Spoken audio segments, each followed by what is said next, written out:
Assalamualaikum warahmatullahi wabarakatuh. Berikut adalah hasil analisis kelompok 1-6 mengenai aspek dalam pemahaman understanding by design. Kelompok 1 membuat 4 contoh konkret peserta didik dalam aspek menjelaskan. Menurut saya sudah bagus karena memuat 4 contoh pada muatan pembelajaran PPKN, IPA, Bahasa Indonesia, dan Matematika.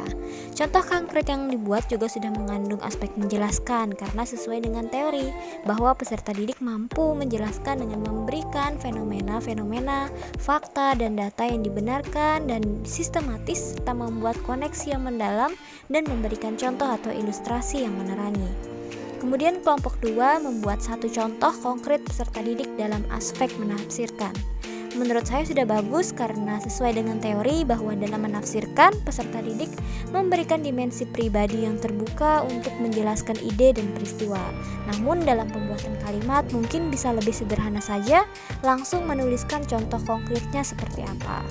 Selanjutnya kelompok 3 membuat satu contoh konkret peserta didik dalam aspek menerapkan. Menurut saya sudah sesuai dengan teori bahwa dalam menerapkan pemahaman, peserta didik dapat menggunakan pengetahuan yang sudah dimilikinya kemudian menyesuaikan apa yang diketahui dalam konteks yang beragam dan nyata.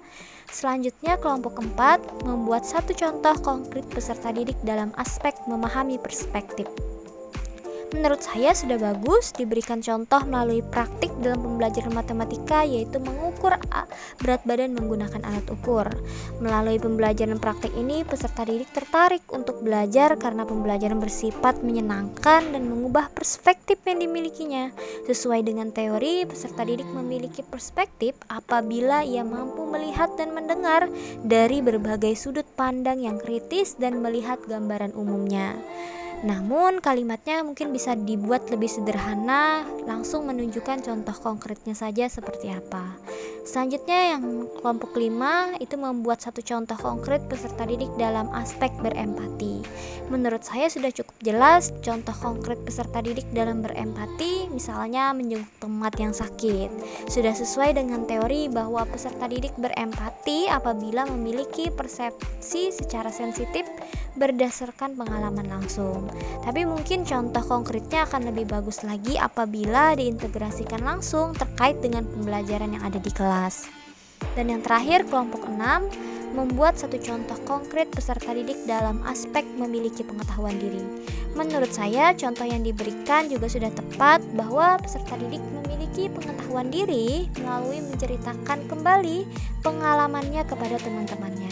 Sesuai dengan teori bahwa peserta didik mampu memiliki pemahaman diri dengan memahami gaya pribadi, prasangka, proyeksi, dan kebiasaan pikiran yang membentuk pemahaman diri kita sendiri. Demikian analisis yang dapat saya sampaikan. Buku yang saya gunakan sebagai panduan untuk menganalisis adalah buku dari Wiggins dan McTighe pada tahun 2011 yang berjudul The Understanding by Design Guide to Creating High Quality Units. Cukup sekian, terima kasih. Wassalamualaikum warahmatullahi wabarakatuh.